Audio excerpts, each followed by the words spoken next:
Tonight, while the House of Representatives is exhibiting to the Senate of the United States articles of impeachment against Donald John Trump. the House officially hands over the articles of impeachment. Now it's the Senate's turn to take over the proceedings. What comes next as senators prepare for the upcoming trial? Plus, religious freedom for students. the Trump administration defending prayer in public schools. What's behind today's new presidential announcement? And For the women of Virginia and the women of America, the resolution has finally passed. Virginia becomes the 38th state to approve the Equal Rights Amendment, reigniting a push for it to become part of the U.S. Constitution. And that effort is drawing the battle lines. All this and more tonight on Faith Nation. I announce the presence of the managers on the part of the House of Representatives to conduct proceedings on behalf of the House concerning the impeachment of Donald John Trump. Mr. President, the managers on the part of the House of Representatives are present and ready to present the articles of impeachment. The Escort Committee will now conduct the Chief Justice of the United States to the dais to be administered the oath. Will you place your left hand on the Bible and raise your right hand? Will all senators now stand or remain standing and raise their right hand? Do you solemnly swear that in all things appertaining to the trial of the impeachment of Donald John Trump, President of the United States, now pending, you will do impartial justice according to the Constitution and laws, so help you God? You just saw and heard there was history in the making. At today's official article transfer and the swearing in of senators, representing a new phase of the impeachment proceedings. Welcome to Faith Nation. I'm John Jessup. And I'm Jenna Browder. The trial officially getting underway Tuesday, and as you just saw there, this afternoon, the upper chamber swore in Chief Justice John Roberts, who will preside over it, and the senators, who will now act as jurors. When the Senate returns from recess next week, so begins the phase one of the trial. Each side will have 24 hours to present their cases, followed by 16 hours of answering senators' written questions. And then they'll address the contentious issue of whether to call witnesses. For more, we turn to Capitol Hill correspondent Abigail Robertson. Abigail, Senate Majority Leader Mitch McConnell wants to call witnesses. That is the big question of phase one here. The question, though, we have for you, does he have the votes to move forward without them? Well, Jenna, that is going to be the key as this trial moves forward. And I would keep an eye on those moderate senators and the senators, the Republicans that are vulnerable in 2020, face tough re-election. Those are the ones to watch that have been more hesitant to talk to reporters and make a decision yet on whether they want to call witnesses. Now, as you said, Leader McConnell has said he does not think this is necessary, and the majority of Republican senators I've spoken with agree with that. I spoke with Senator James Lankford earlier today, who says constitutionally he does not believe it is the Senate's job to fact find or bring forth new witnesses. Take a look. If you go back to the Clinton trial, there were 3 witnesses that were called. Those 3 witnesses were all witnesses the House had already called, had already gone through depositions. The House is now saying that the Senate should call new witnesses the House never called or never went through the process on to be able to actually bring them as witnesses. So that seems a little odd. If they thought they were essential for their impeachment, then that would be a part of their case. The Senate doesn't have the responsibility to go find new facts. The Senate responsibility is acting on the facts that the House is sending over to us. And right now it's unclear if Leader McConnell has those 51 votes after phase one to move directly to a vote on the 2 articles, or if he will have to call witnesses forward. Now, Abigail, what can you tell us about lawmakers' reaction to the allegations from Rudy Giuliani's Soviet-born associate Lev Parnas? Well, there's been a lot of discussion about that today after Lev Parnas' interview this week. Now, Speaker Pelosi said that she believes that his allegations are serious and that he would be a credible witness. He made allegations that President Trump and Attorney General William Barr were in the loop when it came to holding up Ukrainian aid. But Senator Lankford is more skeptical and has a lot of questions about him. Let's play that clip. It's been interesting to be able to hear all these stories on MSNBC and CNN that there's this mystery Ukrainian that writes notes all in English, but he's from Ukraine, but he also makes these accusations on the president that he was always in the loop. But he's asked, have you ever met the president? He's like, well, we took a picture or we were around each other, but he doesn't really know who I am, or maybe he was on a phone call. So it seems a little odd at this point. None of us really have any background on him. He's currently under indictment, currently for election fraud. And so what we don't know is what kind of plea agreement he has to try to get immunity based on what he says now. So there's a lot we don't know about him, but it's interesting timing to be able to float suddenly this new mystery Ukrainian that the House had never dealt with in the past, and now suddenly they're wanting to float out as a key witness now. As this impeachment trial continues, I have a feeling this is not the last we will hear from or about Lev Parnas. Abigail, everything that's happening on the Hill is happening, of course, with the backdrop of an upcoming presidential election. How are lawmakers thinking about that as the impeachment proceeds? Well, Jenna, it is on everyone's mind, particularly House members, all of whom are up for re-election in 2020. And you would think that many of these Republicans would be nervous about running alongside an impeached incumbent president. But the majority of Republican House members I've spoken with actually think that this will end up playing in their favor, including North Carolina Congressman Dan Bishop, who made this prediction about 2020. President Trump will be fine. President Trump will be reelected. I would say, given what I'm watching on the Democratic side in terms of their evolving campaign toward the nominee, picking a nominee, that President Trump will be reelected in a landslide. So that's early prediction. We'll see what happens. But I think President Trump has the confidence of the nation. The country's doing exceedingly well. Now, we're still many news cycles from Election Day, so we'll see if it still is a big factor come November. Back to you, John and Jenna. And with us now is Rick Klein, political director for ABC News. Rick, Lev Parnas has been making the rounds, the Russian-born associate working with Rudy Giuliani, now under federal indictment. He claims President Trump knew exactly what was going on concerning Ukraine.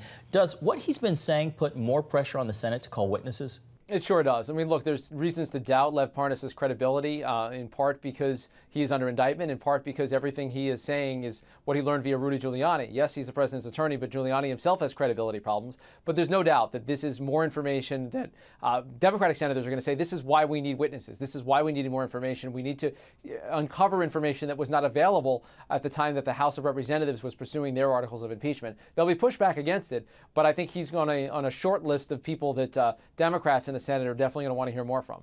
Rick, how does this affect Senator Rand Paul's efforts to pressure fellow Republicans trying to basically ensure a quick trial without witnesses? Yeah, Senator Paul is going to put his own colleagues on notice about this, the push for witnesses. I get the sense that this will be an independent judgment on the part of senators. You only need 4 Republicans to cross over to join Democrats, but then again, you need 4 Republicans. That's not necessarily easy. It's not necessarily hard. It's going to be case by case. And in the case of someone like John Bolton or Mick Mulvaney or Lev Parnas, I think senators are going to have to decide what kind of balance they have on their own. They will take an oath to be impartial jurors here, but there's no necessity that's written into the Constitution that they conduct a full trial.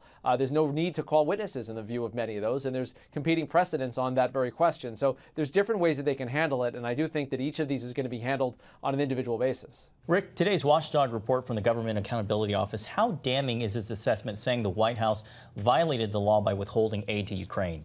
It's a big deal, and I'll tell you why. I feel like this is an impartial arbiter of what's right and wrong and legal and illegal. Democrats and Republicans both lean on the GAO all the time to decide what is right and what is wrong. And in this case, they've come out very clearly and said the law was broken. Now, you can undermine the GAO if you like. You can question whether there's political motivations here, but it's there in black and white. The president, the White House had a responsibility to fund something that Congress required. And in this case, the White House, OMB, stepped in and did not submit that funding. And that's exactly why the law was written the way it was. And that's exactly what the GAO is calling out. Rick, in the lead up to today's swearing in, the demands for senators to recuse themselves seems to be growing louder and louder. Is there any chance of that happening, do you think? Not realistically, no. In fact, there's Republicans calling on Democrats to recuse, Democrats calling on Republicans like Mitch McConnell to recuse. It's a weird thing because, yes, the senators take this oath to be impartial, but the flip side of it, there's no real way to police that. And in fact, they're guided basically by their own consciences, by the views of their constituents in some cases, what they view to be as good politics. It's another window into this strange mechanism of impeachment, which is simultaneously a legal process and a political process, that you have these political animals of United States senators who are playing the political game, but also sitting as jurors. All right, ABC's Rick Klein, thank you very much. Good to see you. It's great to see you guys. Thank you. Meanwhile, in celebration of National Religious Freedom Day today, President Trump is reinforcing protections for prayer in schools. The White House also planning to streamline the federal complaint process for students to alert authorities of discrimination. CBN News White House correspondent Ben Kennedy joins us with that story. Ben? Well, Jenna, today's White House action is an attempt to clear up misunderstandings about what is and what isn't allowed when it comes to religious expression in public schools. The Oval Office announcement also aims to help empower students wanting to pray in schools. This afternoon, we're proudly announcing historic steps to protect the First Amendment right to pray in public schools. President Trump is using the federal pulpit to fight for religious rights. The Education Department is sending letters to officials in all 50 states to ensure students and teachers don't face discrimination for practicing their right of religious freedom. We're going to be making it clear that students have the right to pray publicly in school if they so choose. The event shoring up support among evangelical Christians ahead of the 2020 election. Franklin Graham tweeted, "Thank you, President Trump, for protecting and empowering the right to student-led prayer in schools." A new Quinnipiac poll revealed 77% of white evangelical voters approve President Trump's job performance. Domestic Policy Director Joe Grogan pointing out the action covers the entire religious spectrum. President Trump is proud to draw attention to this matter and use his megaphone to remind people of this and elevate kids who want to participate in their faith. They shouldn't feel ashamed or bashful about it if they want to pray, if they want to read the Bible or the Quran. In 1962, the Supreme Court banned public school-sponsored prayer while allowing students to privately meet and pray on school grounds. Federal agencies need to make sure that when they send grant money to states and those states distribute money, that those states do not take in the religious nature of the institutions, the potential grantees, and discriminate against them. Due to cases where the law is misunderstood, today's announcement reinforces what's on the books. To remind the chief education officers in all 50 states that students have the right to pray at their own direction, to gather at their own direction, to bring the Bible to school if they choose to bring the Quran or the Torah in. Now, the White House also wanted to point out that public schools risk losing federal funds if they do, in fact, violate students' rights to religious expression. John, Jenna? All right, Ben Kennedy at the White House, thank you. And here with us now is CBN's chief political analyst, David Brody. David, you were there in the Oval Office today. Tell us what that was like. Yeah, always neat to be in the Oval Office. It's kind of cool. But beyond that, sorry, didn't mean to geek out for a moment. But basically, what was interesting is the stories that were really behind the Resolute desk there in the Oval Office. Not just coming from evangelicals, but Jews and Muslims. And one very passionate and very emotional story by a Jewish high schooler who had a swastika painted on some of her high school equipment there at school. So it was a pretty moving experience, especially by some of the stories we heard today. And you had an opportunity to ask the president a question, right? Right. Asked him whether or not he believes there's a culture war taking place. And he said, and I have to tell you, Jen, I think this is the first time we've heard him say this. He said, yes, there is a cultural war going on in America. I don't really think he's ever said it like that before, at least. And then he went on to explain a little bit more why. And he said, we haven't seen things things that are going on now we haven't seen in the history of our country in terms of the social issues that are going on that many people of faith are very concerned about. President Trump has made this a signature issue of his administration. Can you expand a little bit more on his support for religious freedom? Well, sure. I mean, there's so many different, everything from the UN, that big UN religious freedom meeting that he held, it was the first of its kind, John. And then you have the religious ministerials at the State Department. You also have actual action. The DOJ going into court and putting the weight of the federal government behind cake bakers who want to have that right to bake a cake without the religious liberty being infringed upon. And also the Obamacare contraception mandate. I mean, that was a big deal as well in terms of letting folks that have a problem with the contraception mandate be able to opt out. And where do you think this is coming from? Is the president pushing this, or is this coming from Vice President Pence or Mike Pompeo? That's a really good question. So I think if you just look at it as a diagram, I think this is like the nerve center of Trump kind of DNA, like a logical thing. He doesn't really see it in faith terms as much as he sees it like this is like stupid, you know? I mean, it just doesn't make any sense. And then you have the Pence and the Pompeo and others kind of filling in the evangelical and faith dots around him.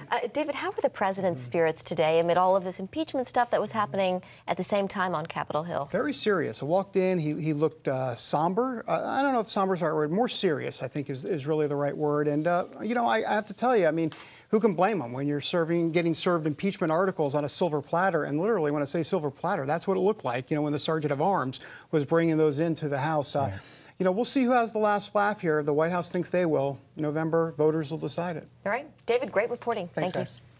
you. The battle over a possible addition to the Constitution. Why some say they're opposed to the Equal Rights Amendment and fear what it may lead to.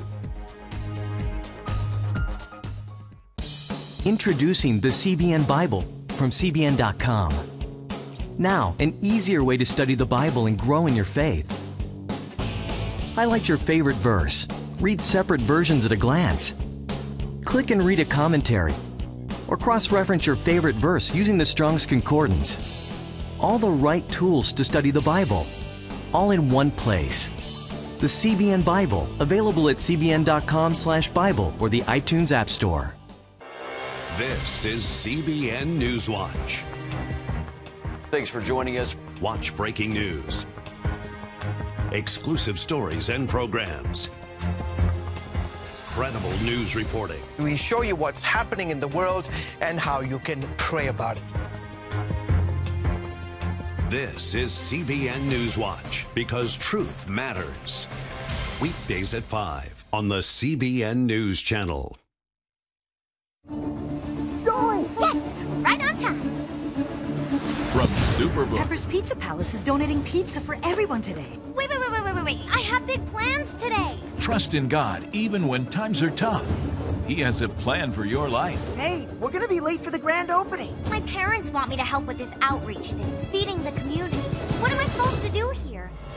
Superbook! Join the Superbook Club and get Superbook The Birth of Moses, plus 2 copies to share with others, all for your gift of only $25. Pharaoh ordered all newborn Hebrew boys thrown into the Nile River, and I have a 3-month-old brother. The Birth of Moses. Yours for a gift of only $25. What will you do the next time the soldiers come? I do not know, but I trust God has a plan for all of us.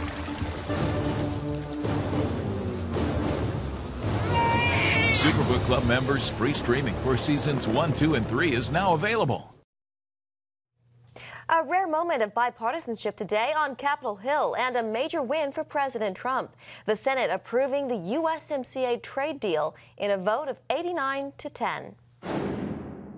American livelihoods in every corner of every state depend on these critical trading relationships. Farmers, growers, cattlemen, manufacturers, small businesses, big businesses. This is a major step for our whole country.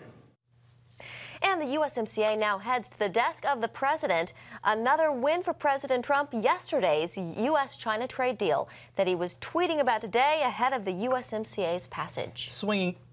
Swinging to the other side of the pendulum, divide over a law called the Equal Rights Amendment is growing, now that Virginia overwhelmingly passed the measure with their new Democratic majority. The law reverberates well beyond Richmond, too. Supporters have been working for decades, hoping to lock in the 38th state to ratify the ERA, the number needed for it to be added to the U.S. Constitution. Its original intent was to give women equal rights, but opponents say it's poorly written and will have unintended consequences affecting everything from abortion to maternity leave and women's sports. Matt Sharp is a senior counsel at the Alliance Defending Freedom, and he joins us now for more. Matt, good to see you. Thanks for joining us. Thank you for having me. So what does the ERA actually do, and how could it change rights for women in the United States? Well, the ERA was a bad idea when it was proposed in the 70s, and it continues to be one today. The ERA would add sex as a protected classification under the Constitution. But what it would really result in is things like men being allowed to compete in women's sports and take away opportunities for women to use their God-given talents. It could also be used to enshrine abortion as a constitutional right and force taxpayers to pay for it. So it was a bad idea and continues to be one even today. Does the Constitution already afford women protections? Well, I think we've got the Equal Protection Clause of the Constitution that ensures every American is treated equally under the law. And then we have numerous federal laws already on the books, such as Title IX and others that ensure women cannot be discriminated against. What the ERA is going to do is actually undermine some of those existing protections and erode the hard-fought gains women have made over the years. The first and second extensions for the ERA to be ratified expired decades ago. Still, over the last few years, there's been a tremendous push to get enough states to ratify it. Legally, Matt, is the ERA dead on arrival? Absolutely. The ERA is legally dead. And this is an opinion shared by Justice Ruth Bader Ginsburg. She recently opined that if the ERA proponents want to see this, they need to start over. They need to put it again in the hopper because this deadline is decades long gone. This is a last-minute push by activists to ignore that deadline. And so this is really a failed effort to try and push something that the states ultimately rejected and decided they didn't want in our Constitution. Speaking of Ginsburg, what do you think? Do you think this case could make it all the way to the Supreme Court? I think the other side is obviously very motivated. They're willing to ignore the deadlines. I would imagine they're going to try and sue the federal government for not recognizing their failed ratification efforts. So there's very well this may end up at the Supreme Court. But I think we can all agree that this deadline is passed and that even if it hadn't, the ERA is a bad law that we should not be pushing for to add to our Constitution. Matt Sharp with the Alliance Defending Freedom, thank you very much. Thank you for having me. When I came to Regent University, it's like the world opened up. I felt like I needed to advance my career and go back to school. Regent was a perfect fit for me. The Regent professors are world class. You are equipped. The focus of the faculty is on each individual student, whether it's online or in person. You become a part of Regent's family. You carry with you not just the content and the knowledge, but the confidence to understand that we can be significant in the world. Regent University. Follow your path. Nigerian Christians in Iran are routinely arrested. Catholic Christians continue to suffer. In times of trial and affliction, you need to know the truth. One of the fastest growing Christian populations in the world. Join Wendy Griffith and George Thomas for Christian World News. Young people are the ones who are open to the gospel. Powerful stories of suffering and hope that affect all Christians. Watch Christian World News, Saturday at 5 p.m. Get Protect Your Sleep and discover how to improve the quality of your life. A free DVD or booklet from the Christian Broadcasting Network. If you're not a great sleeper, you can do things to make yourself a great sleeper. If you're already a pretty good sleeper, you can enhance your sleep and be even better. 5 leading experts help remove the obstacles between you and restorative sleep. When you don't get a restful night's sleep, you wake up with an accumulation of stress. Call 1-800-700-7000 or go to CBN.com to get your free DVD or booklet today. Everything you do better with a good night's sleep. You'll discover how food affects your sleep, how to put insomnia to rest, explore effective remedies for sleep apnea, and much more in Protect Your Sleep. Wake up to your best life and get Protect Your Sleep today. Call 1-800-700-7000 or go to CBN.com to get your free DVD or booklet. Welcome back. And words of warning tonight coming from Iran's president, saying the country is enriching more uranium now than it did before the 2015 nuclear deal. And signaling the country is inching closer to a nuclear weapon. CBN national security correspondent Eric Phillips joins us with the latest. Eric? Yeah, dangerous new development. In a speech today, Iranian President Hassan Rouhani has said that there is, quote, no limit to the country's enrichment of uranium. His words come as a result of the country's decision to abandon its commitment to the 2015 nuclear deal. The enrichment of uranium is a key part of the process in making nuclear weapons. Just last week, President Trump declared Iran would never have a nuclear weapon while he is president. Now, the U.S. pulled out of the nuclear deal in May of 2018 and then slapped sanctions on Iran for partially stepping away from that same deal. It's a bone of contention between the two countries, with a downward spiral ever since, coming to a head with the U.S. killing of Iranian General Qasem Soleimani. The strike on General Soleimani was trying to be able to strike at the head of the group that is actually leading acts of terrorism outside of Iran towards the United States. So that was a very strategic attack to be able to say, stop. We've warned you over and over again to stop. You've got to stop. Meanwhile, Iran's chief diplomat is admitting today that Iranians were, quote, lied to after Iran's military mistakenly took down a Ukrainian passenger jet last week, killing all 176 people on board. People in Iran took to the streets in protest once the regime admitted to the mistake days later, because some of their own were killed in that crash. Now, Canada, Ukraine, and the U.S. have all demanded a full and complete investigation, as well as compensation for families of those killed in the disaster. There's no word on if or when that compensation will happen. Jenna. Coming up, winter weather wreaking havoc. A little bit of a tongue twister. We'll show you where next.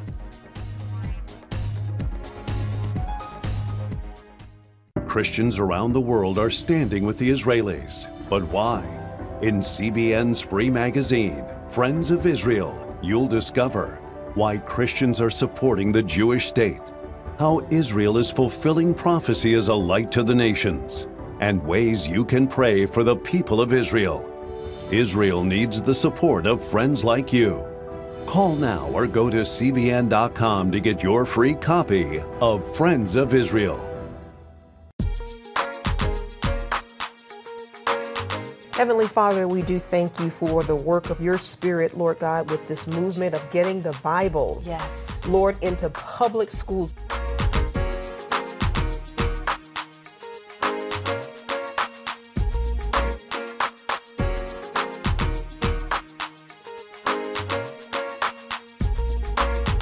Watch The Prayer Link, Tuesday nights at 6:30. Hey, if you're tired and exhausted all day, you can't think clearly, and you really just need a cup or even a pot of coffee to get through your day, then join me, Dr. Josh Axe, for this new series where I'm going to teach you how to transform your diet and use essential oils and supplements to get a better night's sleep. Protect your sleep and live your best life with innovative information from 5 leading sleep experts. If you're not a great sleeper, you can do things to make yourself a great sleeper. If you're already a pretty good sleeper, you can enhance your sleep and be even better. Discover a sleep-enhancing bedtime routine, how to put insomnia to rest, learn how to relieve pain that disturbs sleep, and much more in Protect Your Sleep. Everything you do better with a good night's sleep. Wake up to your best life. Call 1-800-700-7000 to get your free DVD or booklet of Protect Your Sleep today. Don't miss out on this brand new series. Finally tonight here in Washington, D.C., we've had warmer than normal weather the last few days. So warm that some, including me, forewent their coats this morning. Not complaining here. But across the country in Washington State, a very different story. Take a look at this. Areas in the northwest part of the state are covered in snow, and along with the snow, downed trees and power lines, causing tens of thousands to lose electricity in their homes as wind chills dip into the single digits. Brr. Well, that's going to do it for tonight's Faith Nation. Stay warm. Have a great evening.